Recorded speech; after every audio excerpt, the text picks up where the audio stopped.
কিয়ামতের পরে যে ভয়াবহ অবস্থা তা হচ্ছে কিয়ামতের ময়দান। মহান আল্লাহ তাআলা বলেন, ওয়ানুফিখা ফিস সূর, যখন সূরে ফুৎকার দিবে ইসরাফিল, ফাসাইকা মান ফিস সামাওয়াতি ওয়া মান ফিল আরদি ইল্লা মান শাআল্লাহ, পৃথিবীতে যা কিছু থাকবে সব একেবারে বেহুশ হয়ে যাবে।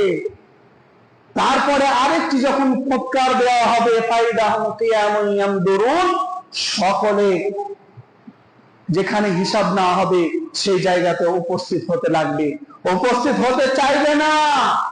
কাফরুত নারু, আগুনের ঝলকে আগুন দিয়ে তাদেরকে ঘিরে ঘিরে নিয়ে যাওয়া হবে। কিয়ামতের দিন অতীব হবে কঠিন দিন।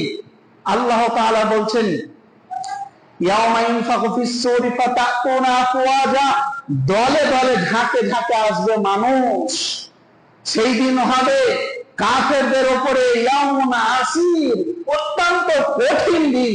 যারা মুনাফিক হবে, যারা কাফের হবে, যারা বেনামাজি হবে, এদের জন্য এই দিনটি হবে অত্যন্ত কঠিন দিন। কিরকম কঠিন দিন? কাঁটা লড়বে না ঘড়ি।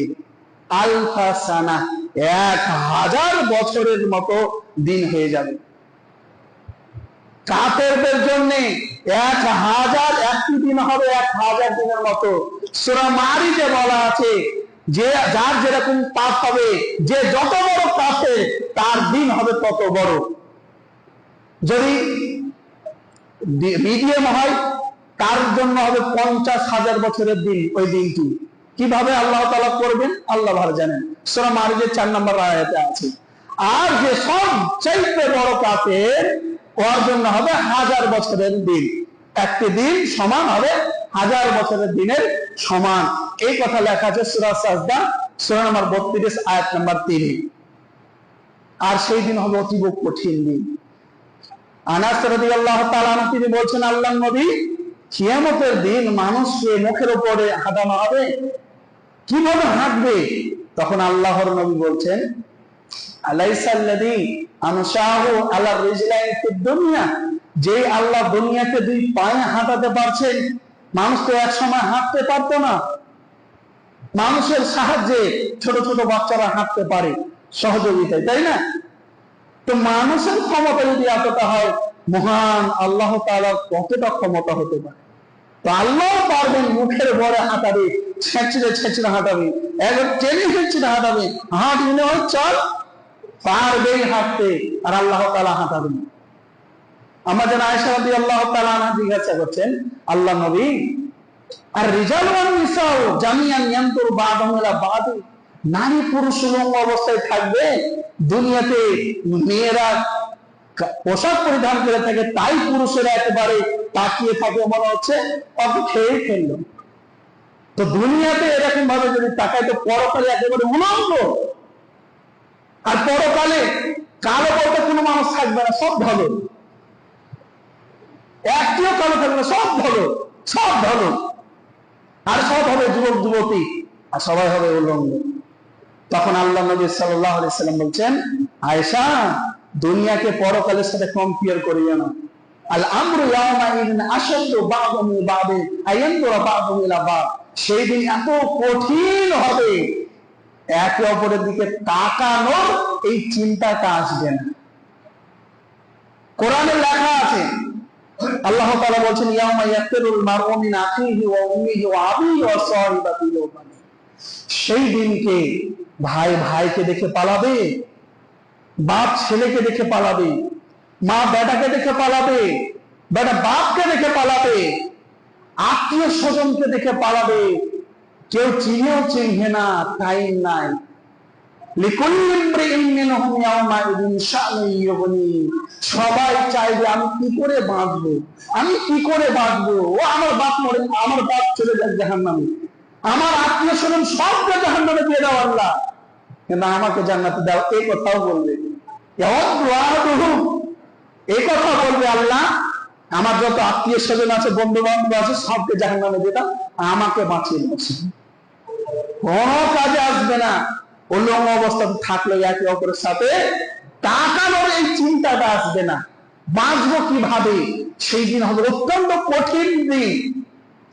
সূরা হজ 22 নম্বর সূরা আয়াত নম্বর 2 বলা আছে, ইয়াউমা তারাউনাহা, সেদিনকে দেখা যাবে কিয়ামতের দৃশ্য, তাজহালু কুল্লু মুরদিআতিন আম্মা আরদাআত, ছোট ছোট বাচ্চার মা যারা দুধ পান করাতো বাচ্চাদেরকে, তারা বাচ্চার কথা মনে রাখবে না। ওয়াতাবাউ কুল্লু দাতিন হামলিন হামলাহা, বাচ্চা হওয়া যা কষ্ট, পরকালের কিয়ামতের কষ্টের তুলনায় ওই কষ্ট কিছুই না। বাচ্চা প্রসব করা যা কষ্ট, কিয়ামতের ভয়াবহতার যে কঠিন মুহূর্ত, ওই তুলনায় কিছুই না, একটা মশার কামড় চাইতেও কম। রাসূলুল্লাহ সাল্লাল্লাহু আলাইহি ওয়াসাল্লাম বলেন, কিয়ামতের দিন কত কঠিন হবে, কামিকদারি মিলি, 1 মাইল উপরে হবে সূর্য। এই সূর্যের তাপে মানুষ ঘামে ডুবে থাকবে। মিনহুম মাইয়াকুরুহুন নারু ইলা রুকবাতাইহি, কারো টাকনোর নিচে হবে ঘাম, কারো হাঁটুর নিচে হবে ঘাম, কারো মাজা বরাবর হবে ঘাম, কারো থুতনি বরাবর হবে ঘাম। সহিহ হাদিস একেবারে।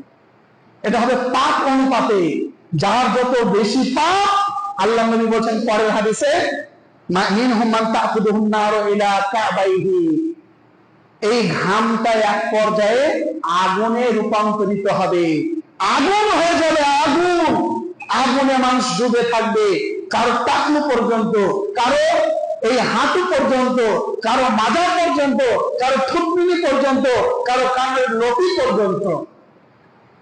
পাপ অনুপাতে কত কত কত কষ্টের সেই মুহূর্ত হবে বলেন।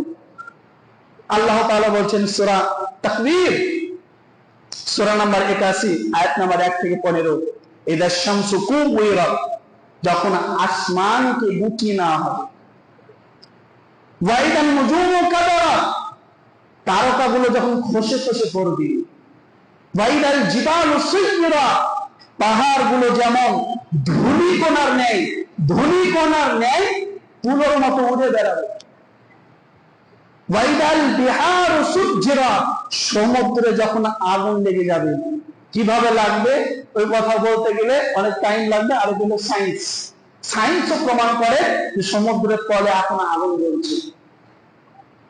ওয়াইদাল উহুশু উশিরাত, যখন পৃথিবীর যত বর্ণ পশু রয়েছে সব পশুগুলোকে একত্রিত করা হবে। ওয়াইদাল আইশার উতিলাত, যখন 10 মাসের উটনীকে ছেড়ে দেওয়া হবে, আরব দেশে 10 মাসের উটনীকে অত্যন্ত ভালোবাসে, ওই উটনীকেও যখন মানুষ ছেড়ে দেবে, যখন জাহান্নামকে প্রজ্বলিত করা হবে, জান্নাতকে নিকটে আনা হবে, মানুষ জানতে পারবে মা আমিলাত, প্রত্যেক মানুষ জানতে পারবে যে আমি কি নিয়ে উপস্থিত হয়েছি।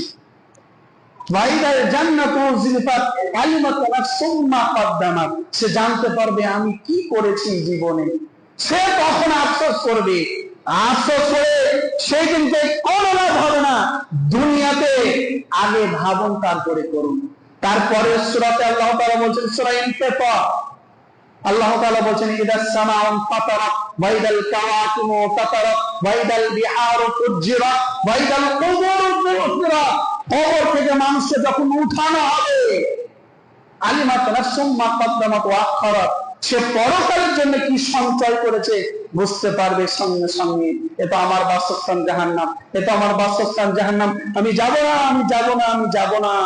তাকরুবুন নারু মিন কারে আদম, ইয়ামান থেকে, মাটির তল থেকে আগুন বের হবে, যাবি না মানে তাসুকুন নাস ইলাল মাহশার, ওকে জোর করে আগুনে ঠেলে ঠেলে নিয়ে যাবে, আর না গেলে তো আগুনে পুড়বে, বাধ্য হয়েও যাবে। তারপর আল্লাহ তাআলা বলেন, ইয়া আইয়ুহান নাস মা গাওয়াকা বিরাব্বিকাল কারীম, হে পৃথিবীর মানব, হে পৃথিবীর মানব মণ্ডলী, তোমাদেরকে আল্লাহ তাআলা থেকে কোন জিনিসে উদাসীন রেখেছে?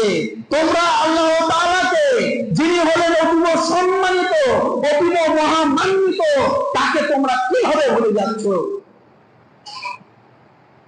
এই ক্ষণস্থায়ী জীবনে এই দুনিয়াকে প্রাধান্য দিতে গিয়ে তোমরা পরকালকে ভুলে যাচ্ছ।